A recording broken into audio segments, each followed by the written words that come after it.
Number 1 channel के number 1 show कच्चा चिट्ठा के गोवा एडिशन के साथ हाजिर हूं मैं सबीना तामंग देशमुख। इस वक्त गोवा में एससीओ यानी शंघाई सहयोग संगठन की बैठक है। इसकी चर्चा भी हो रही है, लेकिन इससे भी ज्यादा अगर चर्चा हो रही है तो वो है मॉस्को पर हुए हमले की, जिसे भले ही रूस ने नाकाम कर दिया, लेकिन सीधा आरोप रूस की तरफ से लगा दिया गया कि ये हमला यूक्रेन के राष्ट्रपति जेलेंस्की के जरिए पुतिन की हत्या के लिए करवाया गया था। पुतिन की हत्या की साजिश ने दोस्त देशों को अलर्ट मोड पर ला दिया है। लेकिन क्या वाकई जेलेंस्की व्लादिमीर पुतिन की हत्या को अंजाम देने के लिए ड्रोन हमले का इस्तेमाल कर सकते हैं? क्या ऐसा हो सकता है कि यूक्रेन से कोई ड्रोन उड़े और मॉस्को में धमाका कर दे?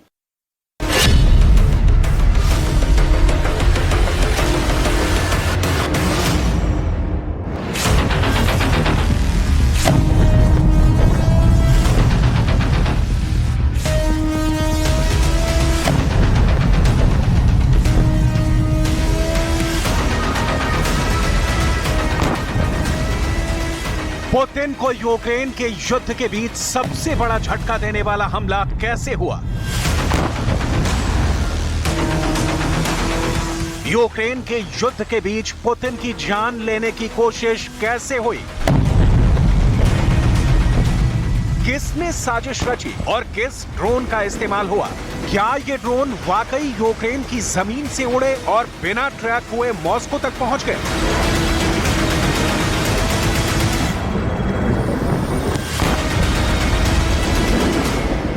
या फिर रूस के अंदर मौजूद जेलेंस्की के छापामार लड़ाकों ने मॉस्को के करीब से इस ड्रोन को आसमान में पहुंचाया? जो भी हो, इस धमाके ने जर्मनी की राजधानी बर्लिन से लेकर लंदन और फ्रांस की राजधानी पेरिस से लेकर वॉशिंगटन डीसी तक दहशत फैला दी है। दुनिया की बड़ी बड़ी कैपिटल सिटी ड्रोन से डर गई है, क्योंकि मॉस्को में हुए हमले ने अब पुतिन के जवाबी अटैक को दावत दे दी है।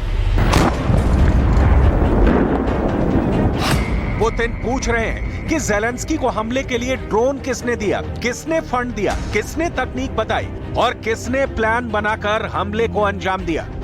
इस बात को समझने के लिए एक बार फिर ड्रोन का अटैक देखिए, जो क्रेमलिन के गुंबद के पास धमाके से हुआ। तब मॉस्को में रात के 2:30 बजे थे। सब कुछ शांत था कि अचानक एक ड्रोन क्रेमलिन के ऊपर मंडराता है और फिर उसके गुंबद के पास होता है एक बड़ा धमाका।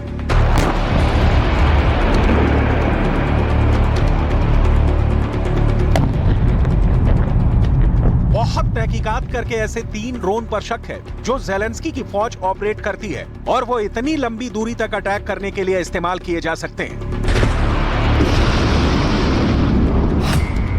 इस हमले में जेलेंस्की के जिन 3 ड्रोन का नाम सामने आ रहा है, उसमें पहला है UJ-22, ये बहुत खास ड्रोन है।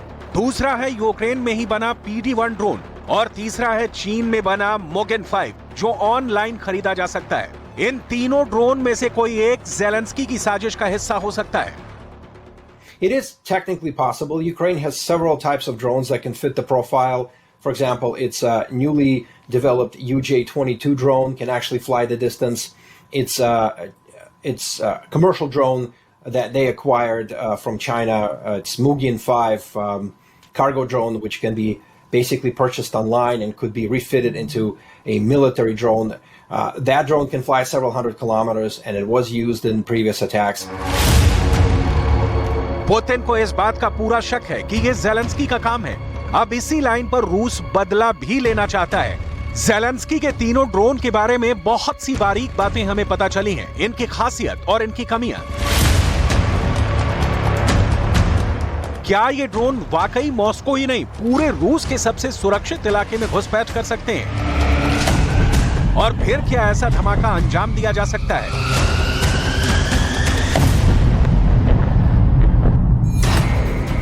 रूस का बॉर्डर ही नहीं, खास कैपिटल सिटी मॉस्को को बचाने के लिए बहुत ही पुख्ता एयर डिफेंस जोन बनाया गया है। इसमें सबसे बाहरी सर्कल को S-500 एयर डिफेंस सिस्टम बचाता है, जो विमान ही नहीं परमाणु बैलिस्टिक मिसाइल को भी रोक सकता है। इसके अंदर का दायरा S-400 एयर डिफेंस सिस्टम देखता है, जो मिसाइलों के साथ स्टेल्थ फाइटर को भी ट्रैक करके मार गिरा सकता है। इसके अंदर का दायरा बुक एयर डिफेंस सिस्टम और 5 सिर S-1 देखते हैं। ये दोनों पॉइंट एयर डिफेंस सिस्टम है। इनमें पांसिर को तो क्रेमलिन के आसपास की इमारतों की छत पर भी लगाया गया है ताकि ये उन टारगेट्स को खत्म कर सके जो किसी वजह से S-500 और S-400 जैसे एयर डिफेंस सिस्टम से बचकर क्रेमलिन तक पहुंच जाते हैं, जैसा कि मॉस्को में आधी रात को हुआ और एक ड्रोन क्रेमलिन के गुंबद के करीब तक पहुंच गया। It's interesting that the Ukrainians have probably been trying to do this for many months at this point, to strike out at a critical strategic target, not from a military standpoint. This isn't going to win the war, but from a messaging standpoint that Russia can't just go on attacking Ukrainian cities and not suffer some sort of blowback or some sort of consequence. रूस का बहुत साफ कहना है कि ये Putin की हत्या की कोशिश थी जिसे नाकाम कर दिया गया और इसके पीछे सिर्फ और सिर्फ यूक्रेन है। यूक्रेन की लीडरशिप यानी वोलोदिमीर ज़ेलेंस्की है। ऐसे में सवाल है कि क्या ज़ेलेंस्की के पास ऐसे हमले की ताकत है? तो जवाब है बिल्कुल। ज़ेलेंस्की के पास ऐसा करने वाले हथियार हैं। ज़ेलेंस्की के पास ऐसे ड्रोन हैं जो यूक्रेन से उड़कर मॉस्को तक पहुंच सकते हैं। यूक्रेन के बॉर्डर से मॉस्को की दूरी करीब 500 से 600 किलोमीटर है। ये ऐसा दायरा है जिसको पुतिन का S-500 air defence system cover करता है। मॉस्को में तैनात S-500 सिस्टम की रेंज 600 किलोमीटर है, लेकिन ज़ेलेंस्की ने जो ड्रोन इस्तेमाल किया, अगर उसने यूक्रेन से उड़ान भरी और वो इस दूरी को बिना रूस के रडार में आए तय कर गया, इससे पुतिन के रडार सिस्टम पर भी सवाल उठता है। If it was in fact a Ukrainian drone that was able to penetrate all the way into the Kremlin, speaks volumes about the strengths and the gaps and the problems within the air defense and electronic warfare defenses if in fact they fail to stop this drone.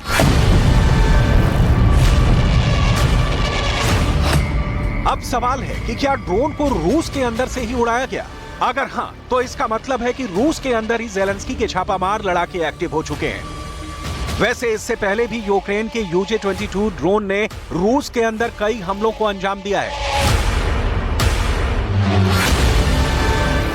चाहे Putin का तेल depot हो या फिर military ठिकाने, Zelensky की फौज ने इस ड्रोन के जरिए रूस के अंदर हमले किए हैं। कई बार ये ड्रोन नाकाम रहा, कई बार इसे मार गिराया गया, तो कई बार ये क्रैश भी हुआ। इसलिए ज़ेलेंस्की मॉस्को तक भी ऐसा हमला करने की ताकत रखते हैं। इसमें सबसे खतरनाक UJ-22 ही माना जा रहा है। ये यूक्रेन में बनाया गया ड्रोन है जिसकी रेंज 800 किलोमीटर तक है। ये विस्फोटक लेकर उड़ सकता है और एक कामिकाज़े ड्रोन यानी आत्मघाती ड्रोन की तरह इस्तेमाल किया जा सकता है। इस ड्रोन की रफ्तार 160 किलोमीटर प्रति घंटा है। यानी अगर ये ड्रोन इस्तेमाल हुआ तो यूक्रेन के बॉर्डर से लेकर मॉस्को तक का सफर इसने 4 घंटे की उड़ान में तय कर लिया।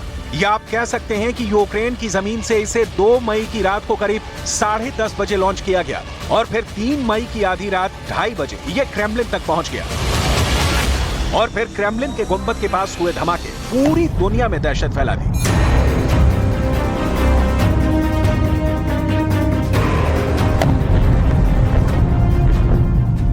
क्योंकि ये बात तय है कि पुतिन अब इसका बदला ना सिर्फ ज़ेलेंस्की से लेना चाहते हैं, बल्कि उन ताकतों को भी तहस नहस करना चाहते हैं जो ज़ेलेंस्की को ऐसे हमलों के लिए उकसा रही है, या कहें कि युद्ध में ज़ेलेंस्की को हथियार सप्लाई कर रही हैं।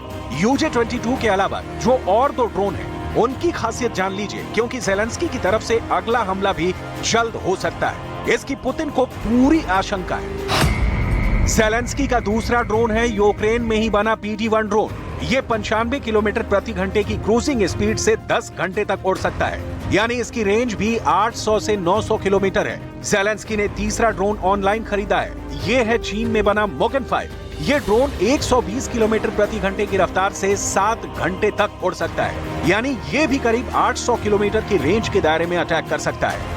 ज़ेलेंस्की के लिए मोगन 5 जैसे ड्रोन का इंतजाम करना मुश्किल नहीं, और वो इस तरह के ड्रोन लगातार इस्तेमाल करते रहते हैं। ये ऑनलाइन $9,500 का मिल जाता है, यानी इसकी कीमत $7.25 लाख के आसपास है। वैसे बार बार ऐसे इल्जाम भी लगाए जा रहे हैं कि पुतिन ने ये हमला खुद कराया है ताकि इसकी आड़ में ज़ेलेंस्की को मजा चखा सके और यूक्रेन पर बड़े हमले के लिए उनको एक मजबूत वजह मिल जाए, साथ में वो रूस के लोगों को भी लंबा युद्ध लड़ने के लिए तैयार कर सके। С точки зрения российского общественного мнения, Путину никаких оправданий уже не надо. А с точки зрения западного общественного мнения, я думаю, что это недостаточный повод для того, чтобы оправдать с точки зрения Европы нанесение каких-то совсем уж чудовищных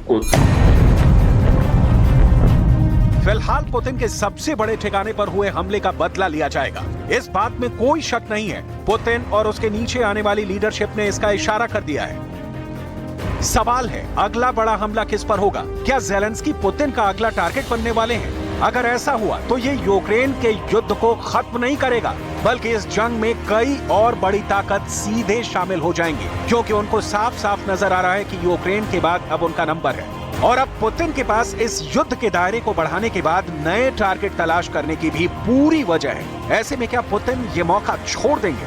ये कहना बहुत मुश्किल है।